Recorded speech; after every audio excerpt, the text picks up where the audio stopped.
Notre maison a été détruite. Et vous savez où nous dormons? Nous dormons par terre. C'est un proche qui nous a donné un lieu pour nous abriter. Nous n'avons même pas de valise. On n'a rien pu emporter, nous n'avons rien.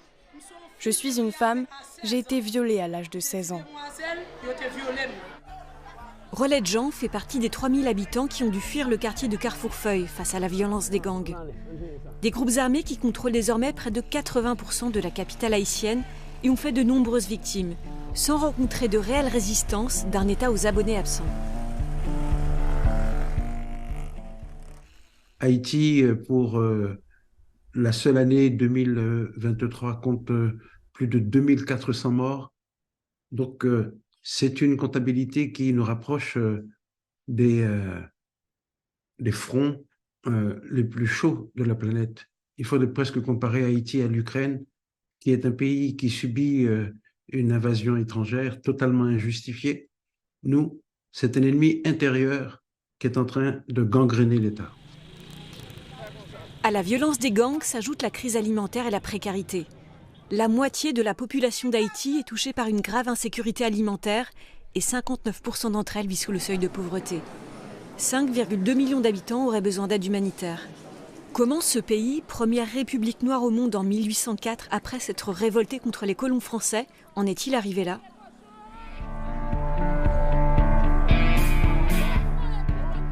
Quelques repères tout d'abord. Haïti est un petit État caribéen. Ses principaux voisins sont la Jamaïque et la République dominicaine.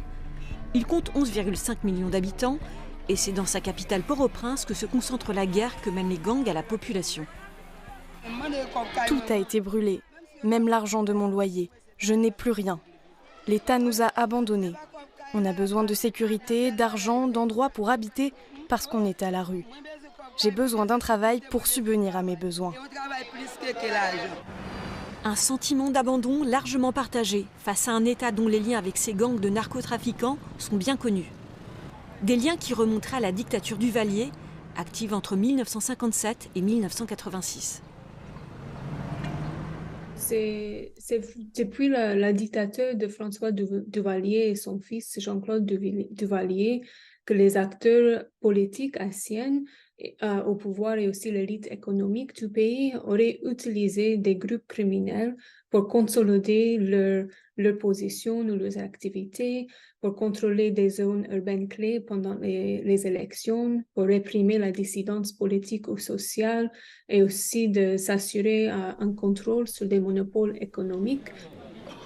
Pour Chalmers Larose, politologue à l'Université du Québec à Montréal, la gestion de l'après-dictature est aussi en cause. Et cette gestion a été une catastrophique, en particulier par les élites haïtiennes elles-mêmes. Elles n'ont pas su non plus mettre en place les fondements et les conditions nécessaires pour organiser un État susceptible de favoriser le développement national. Non seulement le développement institutionnel, mais aussi le développement économique et social. Et aujourd'hui, les gangs profitent de leurs liens avec la sphère politique et des défaillances de l'État pour agir en toute impunité.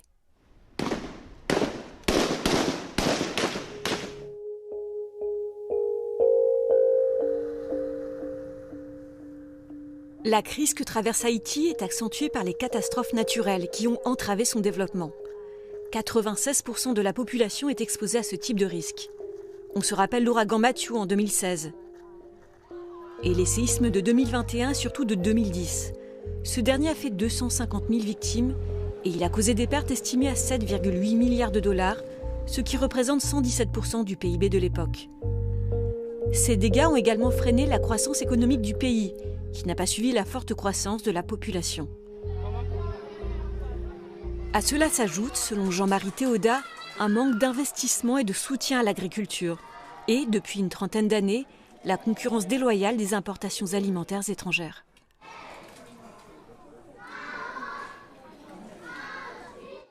La concurrence entre le riz importé des États-Unis ou du Vietnam parfois et le riz produit dans l'Artibonite, qui est le véritable grenier traditionnel d'Haïti, peut être du simple au double. Et pour le paysan haïtien, pour l'haïtien de façon générale, le consommateur, dont on doit rappeler que 60% de la population vit avec moins de 2 $ par jour, et le riz étant la base de l'alimentation. Donc, le choix est relativement contraint.